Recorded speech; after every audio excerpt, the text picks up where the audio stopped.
Hello everyone, welcome to the second session of biology. In previous session we have discussed about male reproductive system. Today we are going to discuss about female reproductive system.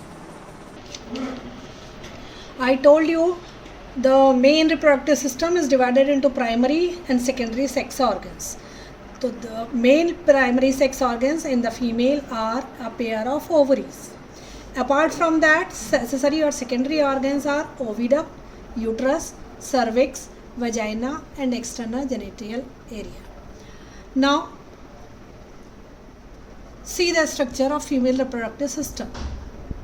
These are the two ovaries that are located on either side of the body in the pelvic region.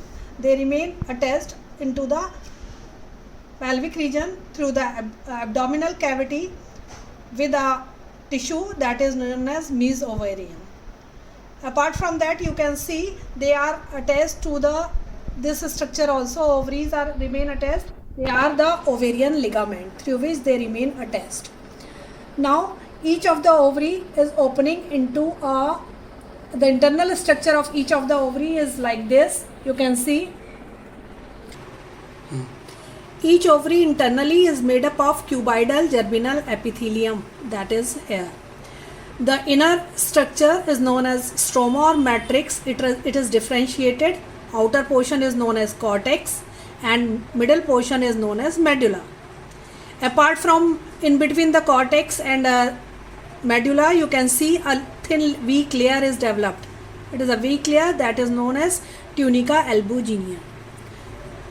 You can see different primary oocytes. These are the primary ovarian follicles or the primary structure that are present in the ovary, in the medullary region, and every month one of the primary follicle matures into the Graafian follicle. Every month. It is regulated by the FSH, follicle stimulating hormone, and each primary follicle changes through many stages and develop into a Graafian follicle, mature follicle. This mature follicle rupture and ovule is released, or secondary oocyte you can say, it is released, and the process is known as ovulation. What is the structure of Graafian follicle? You can see here. It is made up of thick layers of the follicular cell, Graafian follicular cells, and in the center of the cell you can see secondary oocyte. This is present. It remain attached. It is remain filled with the cavity. This cavity is known as antrum, and it remain attached through a stalk of follicular cells that is known as germ hill or comulus or forus. Now you can see the entire covering around the secondary oocyte is having thick follicular layer. The outermost layer is known as theca externa and the innermost is known as theca interna. You can see apart from this Graafian follicles, there are certain cells that are present in the medullary region. This is the medullary region. There are certain cells that are present in this region, and these are corpus luteum and corpus albicans. These are the cells that are working as an endocrine gland and secrete certain hormone. This is the internal structure of the ovary. Now, from the ovary, you can say there are tubular structure. Ducts are arising from the ovary. That entire structure is known as oviduct or fallopian tube. It is further divided into three parts. The first, this portion, funnel-like portion, is known as ampulla. This ampulla is wide funnel-shaped structure and it is having an opening aperture that is known as ostium. On the surface of this ostium, you can see these are the finger-like projections that are known as fimbri. That's why this opening is known as fimbriated epithelium. So through this is having ciliary epithelium and it is helping in the entry of the secondary oocyte that is releasing from the ovary and entering into the oviduct. Second part is the middle portion, that is thin inner narrow part which opens into the it is known as, it is made up of ciliated epithelium, and it is known as isthmus. Fertilization takes place at the junction of isthmus and innermost part. It is the uterine part of the, you can say, fallopian tube, and this through this uterine part it is entering into the pear shaped structure that is known as uterus.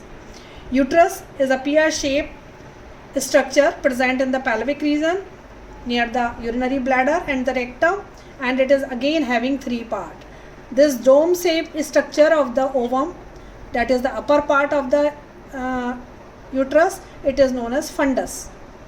The main body of the uterus, that is known as carpus, and the end of the uterus, it is a narrow portion again, it is known as cervix.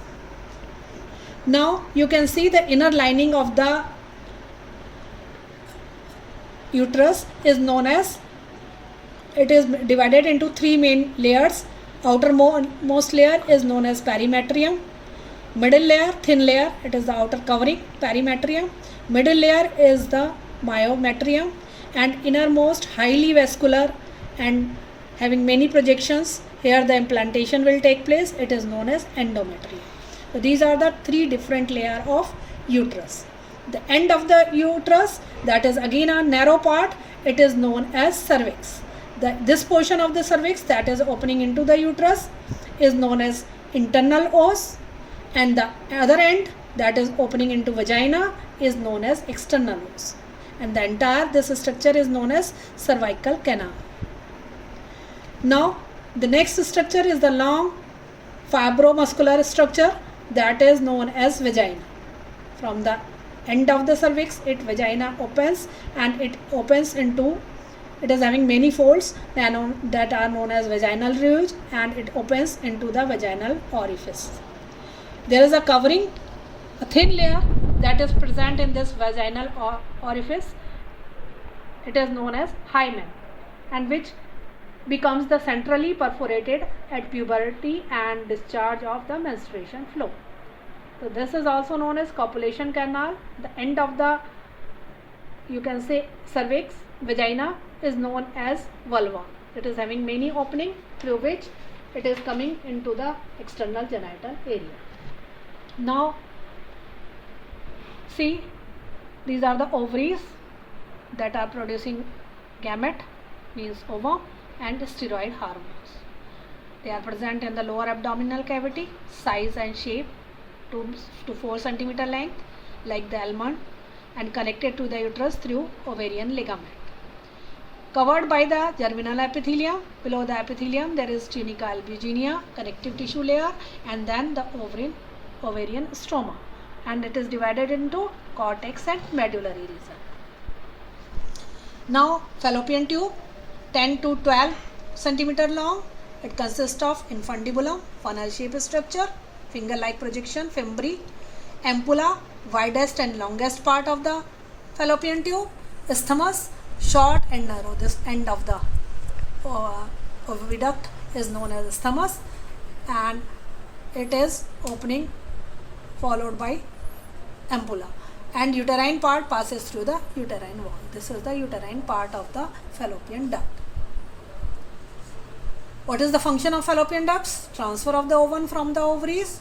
From the ovaries, ovum will secondary oocyte will transfer to the uterus, and in between that fertilization will take place, and cell division will also start, cleavage. We will study these processes in detail. Next portion is uterus, hollow muscular pear shaped structure I told you, supported by ligament again. It joins with vagina through cervix. This is the cervix, and then vagina. 3 layers: perimetrium, outer, middle myometrium, and innermost endometrium. What is the function of this uterus?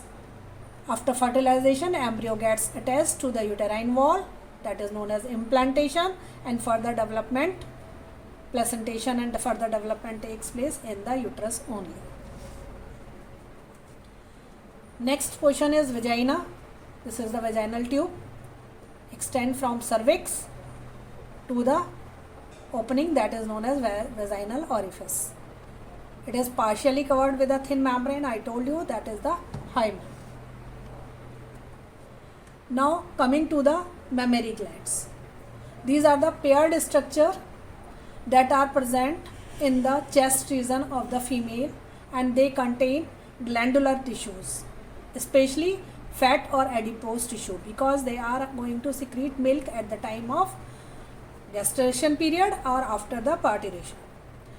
These are the glandular tissues divided into, you can see, 15 to 20 mammary lobes. These are the different lobes in which they are divided, and each lobe is containing milk secreting structure that is known as alveoli.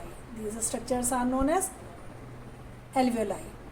Milk is stored in the lumen of the alveoli. You can see these are the lumen of the alveoli. Here milk is stored, and all the alveoli open into the mammary tubule. These are the tubules that are coming out of this. These are known as mammary tubule. Now you can see all the mammary tubules joins to form a common mammary duct, lactiferous sinus or lactiferous duct. Many mammary duct join together and form a wider structure that is known as ampulla. It is known as the ampulla of the duct. Ampulla connects to form lactiferous duct, and these lactiferous duct produce milk in the nipple region. The milk is sucked through this duct, and this is the mammary gland that is providing nourishment to the baby after the parturition. The ovary is regulated by the pituitary gonadotropic hormones that is known as GnRH. It is released from the hypothalamus and going to induce the anterior pituitary to secrete follicular stimulating FSH, follicular stimulating hormone, and LH that is known as luteinizing hormone. These hormones are secreted by anterior pituitary. This hormone, as the name suggests, follicular stimulating hormone, stimulates the changing of the primary follicle into the Graafian follicle. Yani you can say it is helping in the maturation of follicle, while the luteinizing hormone is helping to release the secondary oocyte. That is, it is helping to in the ovulation process. At that time, ovary is also secreting two hormones, that is estrogen and progesterone. What is the function of estrogen? Estrogen is the secondary sexual regulating hormone. It regulates the growth, maintenance and functioning of the secondary sex organs in female, development of endometrium, maintaining the menstruation cycle. Everything is regulated by the estrogen hormone only.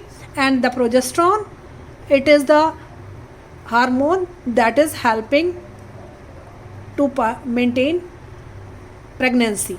It delays, you can say suspends the ovulation during the pregnancy, promotes the implantation process and the development of endometrium in the fetus or during the development of the fetus in the uterus. At the end of the pregnancy, corpus albicans that was formed from the corpus luteum, it secretes the relaxin hormone that is giving help to broaden the pelvic region and make the parturition easy. So these are the feedback when they are secreting these hormones. Negative feedback go to the hypothalamus and it stops secreting this GnRH hormone. So this is the regulation of hormone in the female.